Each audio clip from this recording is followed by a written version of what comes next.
कूर्मा अवतार। देवराज इंद्र और अन्य देवगण संकट में थे। सभी देवगण पालन करता श्री विष्णु के शरण में गए। भगवान, हमें आपकी मदद चाहिए। मुनिवर दुर्वास के शाप के कारण हम बलहीन हो गए हैं। हमारे शत्रु असुरों के सामने हम असहाय हैं। हम युद्ध हार चुके हैं। सर्वज्ञानी, आप जानते हैं कि हम यहाँ क्यों आए हैं। हम आपके शरण में हैं। कृपया हमें इस दुर्दशा से निकलने का मार्ग बताएं। कठोर परिश्रम करके अमृत देने वाली अमृत की प्राप्ति करनी होगी। भगवत, अमृत की प्राप्ति हम कैसे कर सकते हैं? सभी प्रकार की वनस्पति और औषधि जड़ी बूटी को क्षीर सागर में डाल दो। फिर नागराज वासुकी को रस्सी की तरह इस्तेमाल करके मंडाल से क्षीर सागर का मंथन करो। भगवत, पर ये तो अत्यंत कठिन काम है। असुरों के साथ समझौता करो, लेकिन सावधान रहना।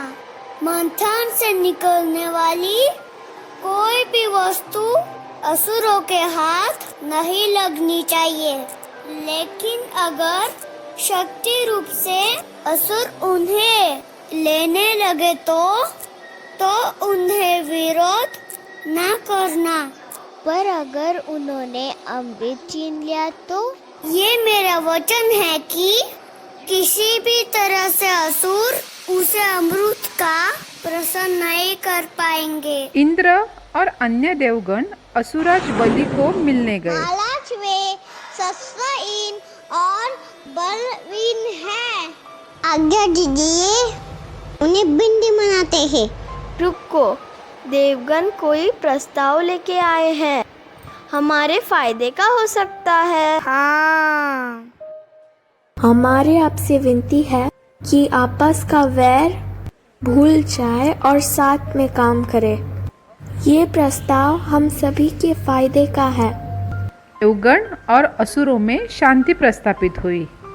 इंद्र, और समय व्यर्थ करना उचित नहीं है।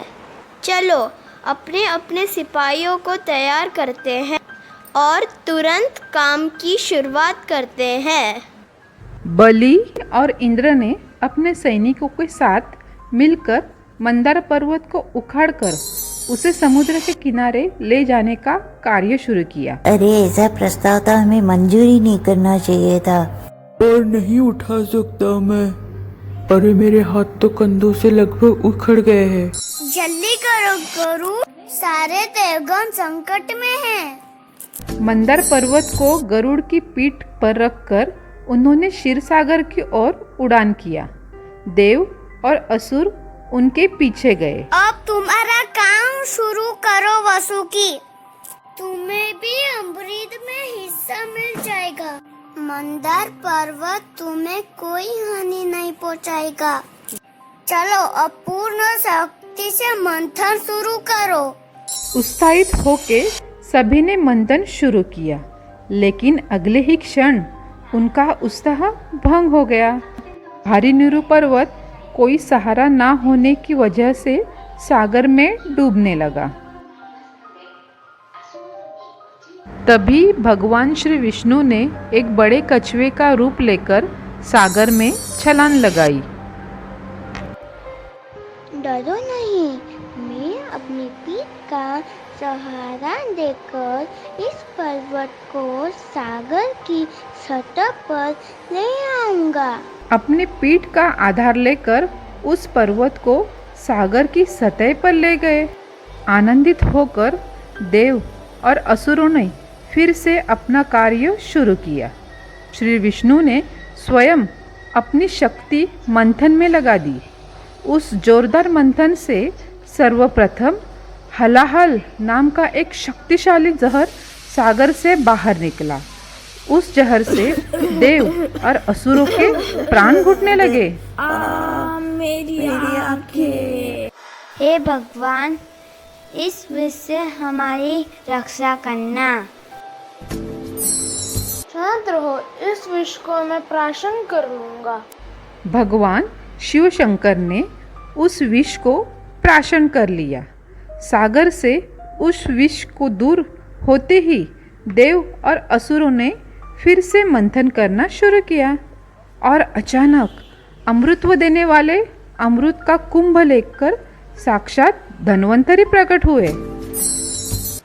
अरे वो तो अमृत का कुंभ है। हाँ, वो अमृत है। ओ देवों को प्राप्त नहीं होना चाहिए। शांति प्रस्ताव भूलकर असुरों ने वो बहुमूल्य अमृत का कुंभ छीन लिया। पहले मैं पीऊंगा, पहले मैं पीऊंगा, पहले मैं पीऊंगा। मुझे दो, मैं तुम्हारा मुखिया हूँ, मैं पहले पीऊंगा। डरे हुए देवगण ये सब देख रहे थे, लेकिन श्री विष्णु की झगड़ा न करने की आज्ञा को याद करके वो सब चुप रहे। निराश न होना, अमृत पीने की चाह में वैसे ही वो आपस में लड़ रहे हैं। अब मैं मेरी शक्ति से उन्हें मोहित करूंगा और वो अमृत तुम्हें दे दूंगा।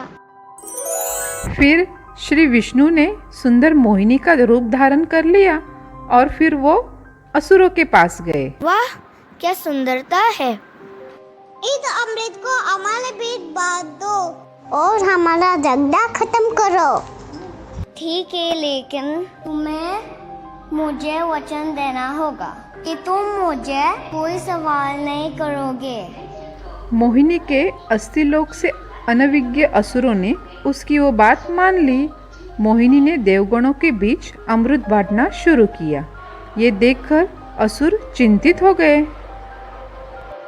जब तक मोहिनी देवगणों के पंक्ति के आखिर तक पहुंची, उसने सावधानी से अमृत को खत्म कर दिया। अब ठीक है, एक बूंद भी नहीं बची। हिंसकारी असुरों को अमृतत्व देने वाला अमृत देना उचित बात नहीं है। जब असुरों को पता चला कि यह तो विष्णु है, तब क्रोधित होकर असुरों ने देवगणों पर हल्ला बोल दिया।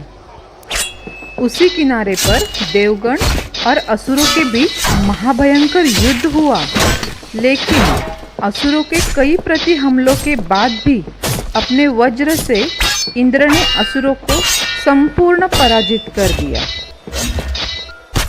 भागो भागो भागो, बच के निकलो। भागो भागो भागो भागो भागो। असुरों का संपूर्ण पराजय हो गया। इस प्रकार अपने शरण में आने वालों को भगवान श्री विष्णु उनका खोया हुआ गौरव पुनः प्राप्त करवाते हैं और उन्हें सजा देते हैं जो हिंसा में विश्वास रखते हैं।